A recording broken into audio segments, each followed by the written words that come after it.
It's one of the really defining moments for me was when they tried to get him to transmute all of those criminals to save Al. And that was a big moment because you guys all know there was nobody more important to him than Al. But he couldn't bring himself to do it. And I think that was a big moment when he decided that, I'm sorry, Al, but I can't kill these people. So yeah, I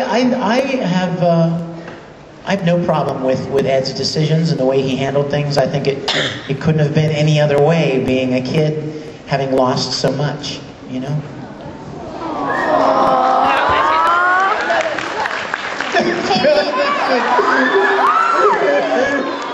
I like your watch. This guy right here, he's had his... Oh, sorry. You're next. Kiko. Oh, Kiko. We got tables downstairs. We're going to be downstairs. I think everybody in the room would be... Yeah, we'll be downstairs. Come and see us down there. Of course, you would do that. The two of us have been there since about 11 o'clock. We were there until we came here. So you only have a finite amount of time in the room, and we probably want to answer as many questions as possible. But of course, all of us will be happy to. Bring your uber awesome keyblade, and we will sign it. That guy right there, yeah. The gray shirt. Yes, you. Sure. Have you ever met any of the Japanese counterpart voice actors for what you've done? How would you like to meet them? Yes, say it into the microphone. Yes. Yes.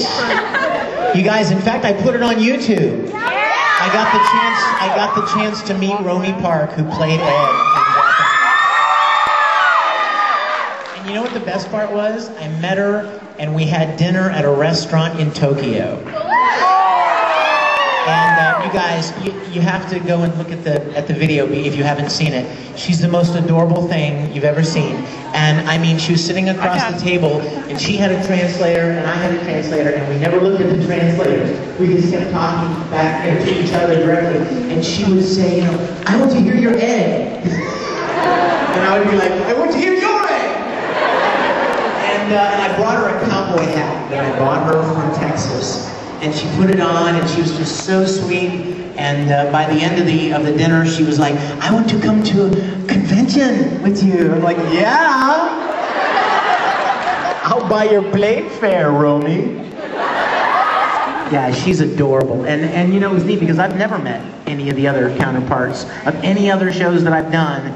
And it was neat that one of the biggest opportunities to play one of the biggest characters I've gotten to, I got to meet her, and it was quite a privilege. Quite a privilege. Good question.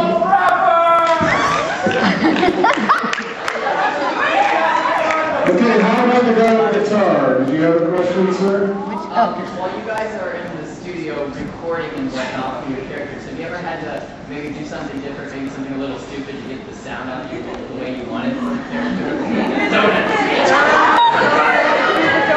Well, you know what? I'll tell you, that's one of the reasons I personally feel that voice acting is some of the truest acting you can do.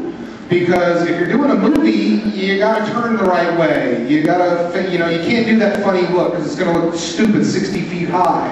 But in voiceover, as far as I'm concerned, you're not rescued by any of that stuff. It's gotta be true within your heart, within your mind. You've gotta understand and relate to it. So I don't worry about, if I'm gonna do a thing to get a character, I'm gonna go ahead and do it. Okay? But I mean, that's just my opinion. So yes, I do those funny things all the time. Cynthia, what do you think? I think that you do. We do like he said, it's the truest form because you're in the studio, nobody can see you. You have to make these faces. Sometimes you have to do these, you're running, you're making sounds of running, of jumping. So yeah, I think that you always end up making faces or whatnots. Caitlin?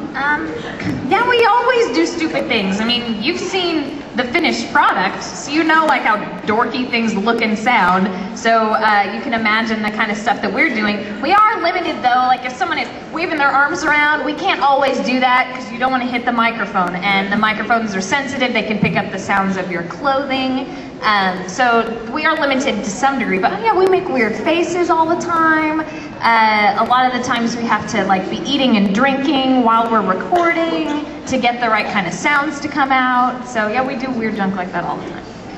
Hey guys, we're going to take off so you can get some more private time. Private Caitlin time. Bye. Okay. Give them a round of applause. They're awesome.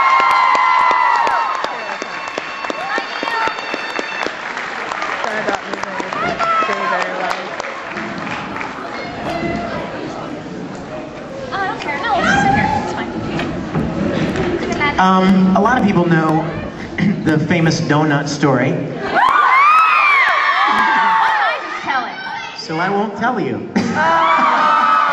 So there's this one time where Vic is that guy named Ed or whatever in that alchemist crap show. And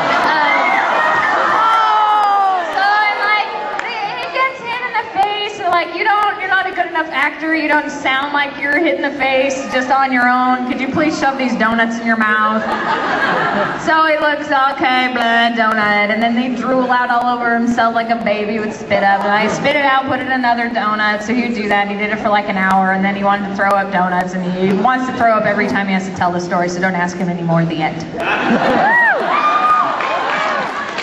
Isn't that so much more entertaining than the real donut story? Yes.